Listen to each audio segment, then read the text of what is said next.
How can I describe Martyn? He was full of life. He absolutely loved people. He loved human beings. He loved the underdog. He always stood up for people who were less fortunate than him. And I'm not saying that because I'm his mum and I'm biased, but he genuinely had this incredible skill of making every person he came into contact with feel they are his best friend.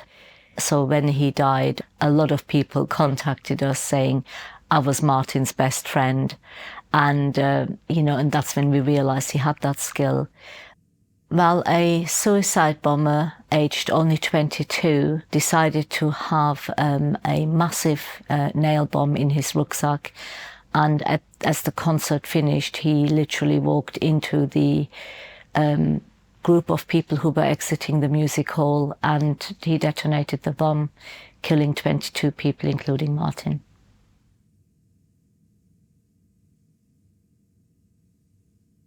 When Martyn died, I didn't publicly break down. I did that in my bed at night. I would sob at night. I would scream in the car. I would do the grieving privately, but not in front of other people. I have never been angry from the word go. All I felt was sadness. I have never felt resentment. Often reporters and journalists would interview me saying, you must be angry about what was said in court. You must be angry with his brother who was in court. And I keep thinking, well, no, I'm not. That doesn't mean that I'm not heavily grieving. I always have this, I always will have a Martyn-shaped hole in my soul, and that'll always be there.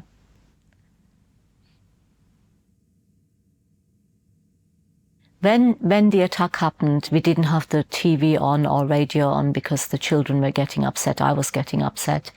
On day 3 after the attack, I was frozen to the spot because I saw the picture of the terrorist for the first time, and he was only 22 years old. I literally thought, oh my God, why would you, at such a young age, throw your life away and kill so many others in the process? I could not believe his young age. He had this gormless, innocent kind of childlike look about him. And I thought, gosh, this guy was not born bad. Terrorists aren't born as terrorists. They're turned into them. He was an innocent baby when he was born. Somebody poisoned his mind. In the meantime, that day also, I did a little bit of reading round finally, and came across something on social media that Islamophobia in Manchester after the arena attack had increased by 300%. And again, that totally shocked me. And I literally thought, if I am the mother of somebody who was killed in a terrorist attack, if I can go on national TV and publicly forgive the terrorist, maybe that'll stop, that'll break the cycle of hate and anger towards Muslims in Greater Manchester. I looked at my own value base that day and decided, well, actually, I am a forgiving person. I can do this because I'm actually not angry with him. He was a young boy. He was a very ill-guided boy who was radicalized, and those were the reasons why I forgave. And I also forgave. I mean, forgiveness is not about the perpetrator. Forgiveness is not about condoning what a person did to you. Forgiveness is about not allowing hate and anger to poison your heart.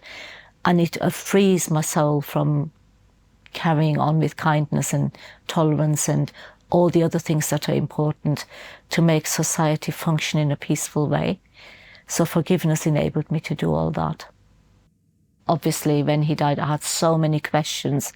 I had questions like, how did terrorism even start? Why is it even a thing? And I also asked myself the question, do I have Martyn's blood on my hands? And the only way I could get answers is by educating myself about terrorism, because as I said, I knew zero about it. And the opportunity came for me to do a master's in counterterrorism, and I took it. I got all the answers I had, all the questions were answered that I had in my head, and more so, I learned so much more about the whole concept of terrorism. And it's very sadly confirmed that my hands are dripping in Martyn's blood. And that again was, for me, an indication that terrorism is a societal issue. It's been created through society, through inequalities globally. And we are part of society, so we are actually all responsible for terrorism, as difficult as that may sound to hear. And therefore, we also have a responsibility to educate our young about radicalization, about terrorism, and also give them values, because we seem to have, as society, lost values such as tolerance and kindness and empathy and compassion.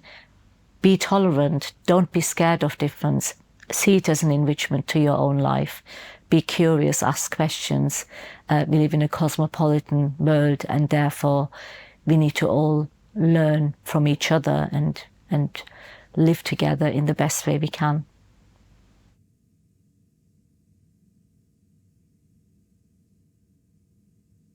Initially, when I went on national TV to forgive publicly, I was quite badly trolled on social media. People called me crazy, deluded. She doesn't know what she's doing. She's a heartless mother. She doesn't care about her child. I was accused of all sorts of things. And it can feel lonely, as I said, when you swim against the stream, when you don't behave like most people would. But I can't help not being angry. I'm just not angry. And I can't help that I want to forgive. That need to forgive is just so strong in me.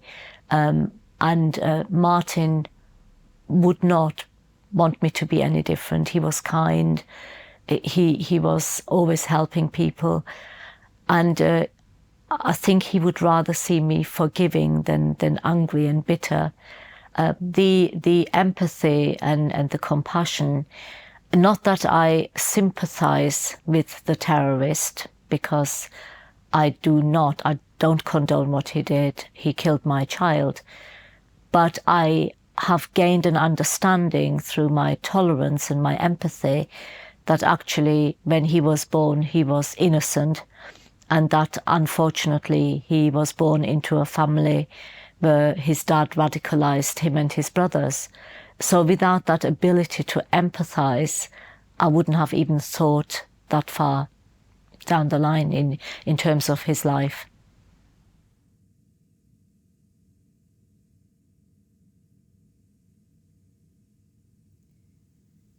Well, there are two ways families can respond to when the worst thing ever happens to them through a terrorist attack and one of their family members gets killed.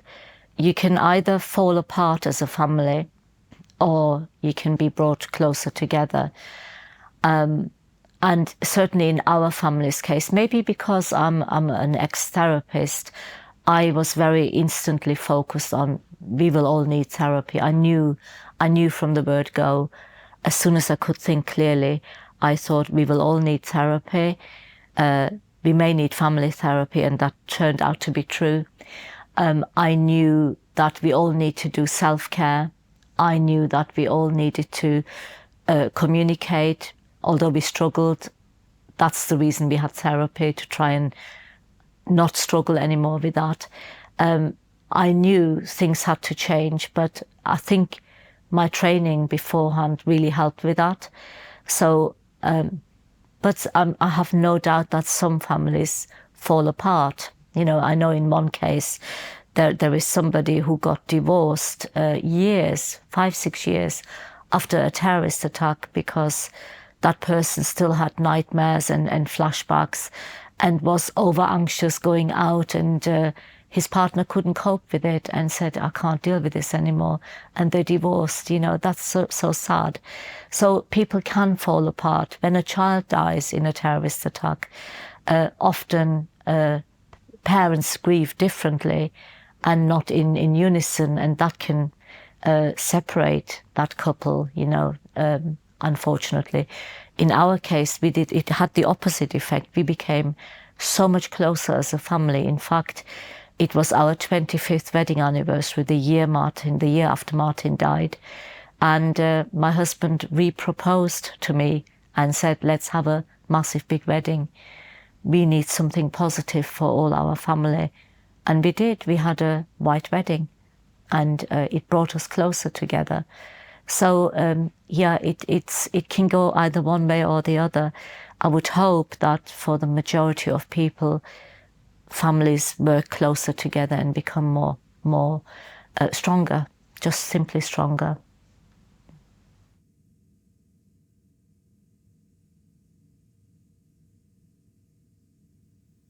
What we needed after the arena attack was kindness and love and support. We needed guidance because we were in free fall, literally in free fall. And I have to say, the general public were absolutely incredible. We got so much kindness, so much love, so much support. What we needed from the government was, I lost my job. Nobody cared about that I had no income suddenly. I know other families ran family businesses, they lost their family business and nobody gave them that support. Nobody said, we will compensate you for that. So I think certainly on an emotional level, we got so much support from not just the general public in the region or nationally, but internationally. I on my own, on my mobile phone, had received over 2,000 messages from all over the world, literally, just with kindness. And, that kindness carried us through those first few months. It really did. We, as people who've been directly affected by terrorism, we're the experts in what victims of terrorism actually need, because we've experienced it, and we've experienced what was good support and what was bad support or non-existent support. We know what needs to be done, and unfortunately no government is really brilliant at doing it. Some countries are better than others, but in the UK that support is not really in existence at all the way it needs to be. So I am, together with my husband, a member of Survivors Against Terror, which was set up by Brendan Cox, whose wife was murdered in a terrorist attack. And he has set up this lobbying group where we are trying to work with the government to improve situations. We are trying to establish a victims charter for victims of terrorism so that the next attack that happens, there's an automatic process being activated with people getting psychological support much quicker, financial support, which is non-existent really, which looks at media intrusion, that people are protected because the media are really ruthless when a terrorist attack happens. They try anything possible to get to victims of terrorism with quite devastating effects, which we had as a family as well. For example, my youngest daughter, who was at the time only 16, she opened the door the day after the attack when Martyn was not even officially pronounced dead. He was actually still on the floor in the arena because they couldn't take the bodies out until 6 o'clock that night. And a journalist, she thought it's the postman, and the journalist said to her, "I'm sorry to hear about your brother. What was he like? My condolences." And it should have been my husband and I who told my child her brother is dead, not a journalist. And we want victims of terrorism to be protected from that kind of media intrusion as well. So we're really working hard with the government to establish this charter. We know the kind of support that is needed. We know how people fall into emotional freefall, and life is totally, totally, devastatingly out of control. We know in that instance what people need, and therefore a lot of things can be done better. And hopefully, we're looking at other countries as well, what they are offering. in terms of support, and hopefully in time we will come to a stage where at the next attack there will be this automatic process straight away.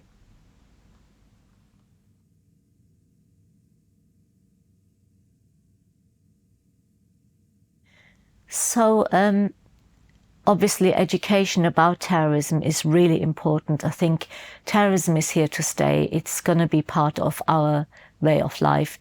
We need to, as a whole society, we need to adapt, and education can do that, so that, you know, I don't see why ACT e-learning, for instance, can't be taught at schools. It teaches you more awareness of what do I do with that suspicious package? Who do I ring? What do I do if that person looks a bit suspicious? And how do I even recognize what is suspicious behavior? And that training teaches you all of that. So I think as a society, we need to become more resilient. And the way to do that is educate ourselves and be prepared, be better prepared. I mean, there have been terrorist attacks and people afterwards said, I didn't know how to behave in this attack. I didn't know whether to run or hide. I didn't know what to do. Who should I ring? Should I have my phone off? Should I have it on? And again, the training tells you what to do with that and how to keep yourself safe. So I've done some research during my master's, because one of the things I was accused of when I tried to start the Martyn's Law campaign, I was accused of turning the UK into a police state. And to me, that is really not the case at all, because you can put security measures in that are counter-terrorism measures in the form of street furniture. It could be a nice bench that is actually anchored as a counter-terrorism measure, but the general public wouldn't even know that it is. Or it could be steps leading up to a building that are there on purpose, or a flower bed that's raised on purpose to stop a vehicle ramming into a building.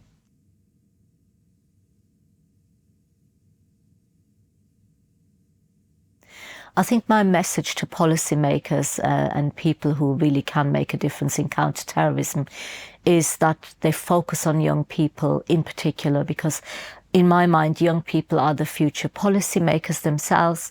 They're the future legal system, they're the future police, and all these other jobs that are really important to make and that form society.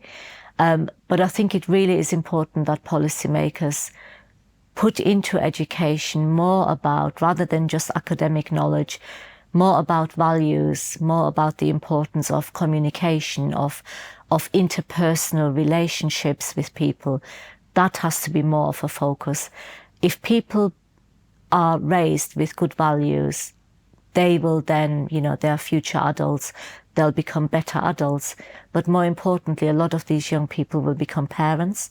And as parents, they can then instill those values on their children and future generations, hopefully. And that way, I feel that things may just turn around a little bit to a better place.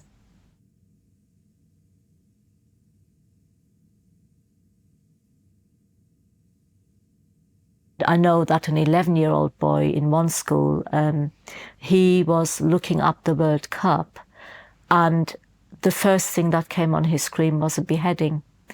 Another boy was looking up something totally unrelated to terrorism, just doing homework, and he suddenly thought he's watching an 18-rated computer game and thought, oh, this is great. He got excited and then realized real people are actually being killed. And it was the Christchurch shooter who'd attached a camera to his head as he was killing people. And it really frightened that boy, and he had to have psychological support. Maybe the schools need to actually take responsibility to get parents into schools and educate the parents actually about the dangers of online radicalization and radicalization full stop.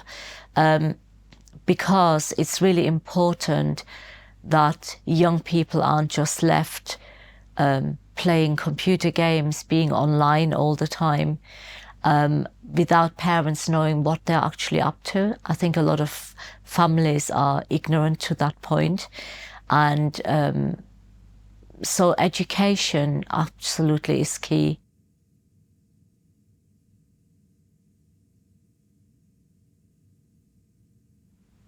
Terrorism is just so shocking. The way Manchester reacted in particular was just incredibly powerful. It was something we didn't expect. People were just so kind to us. And I feel the whole of the city of Manchester came together in solidarity in a way that I've never experienced before. And I don't think I ever will do again. It was just, I think the city of Manchester took the attack very personal on every level. They felt that it wasn't just the families who got attacked, but the city as a whole was attacked, and therefore everybody just came together. It was just incredible. So to me, my learning from that actually has been, thought a lot about why is it that every time an attack happens, wherever in the world it happens, there are flowers laid, there are balloons laid, people are being supported by the public, everybody rallies around the families.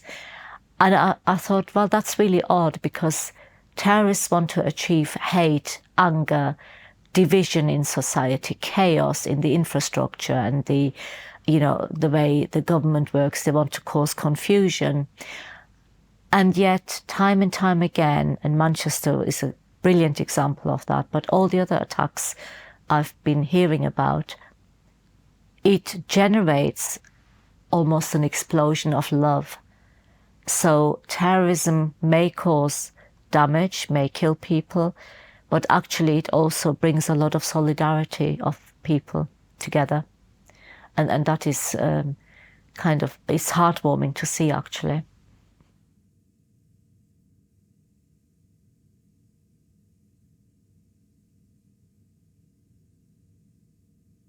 What we are asking is literally 5 things.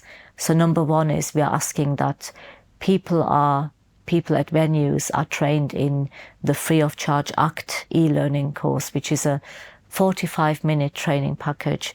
We are asking that people do a risk assessment both inside and outside the building to see any weaknesses where terrorists could have access to the building.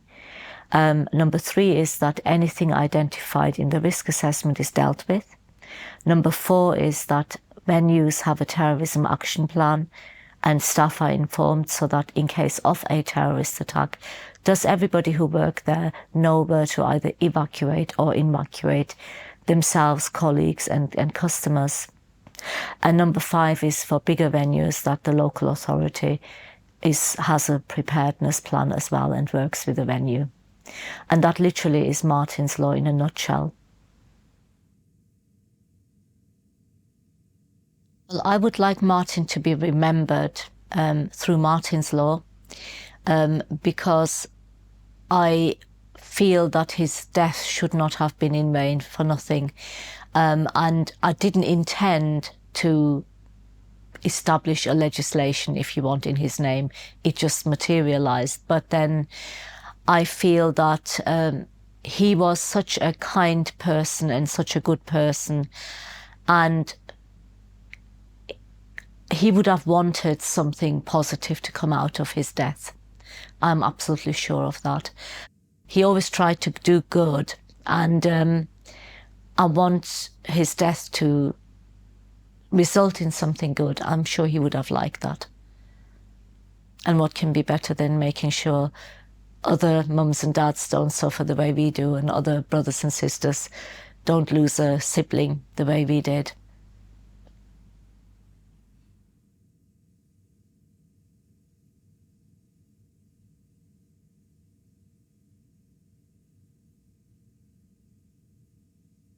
I think what I'd like people to know about in terms of my experience is that, the worst thing in my life has happened.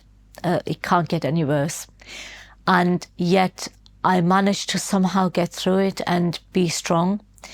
I want people to know that even if the worst thing happens, the human spirit is very strong, and you can somehow assimilate what happened and lead a fulfilling life, and that people have the resilience. Human beings are resilient, they are courageous, they are stronger than we give ourselves credit for. We are strong, and actually I want people to also know that it is each and everyone's responsibility to make sure that we look after our family, our safety, our mental health, but also our physical safety and health, and to become a more wholesome nation and a wholesome human being, really.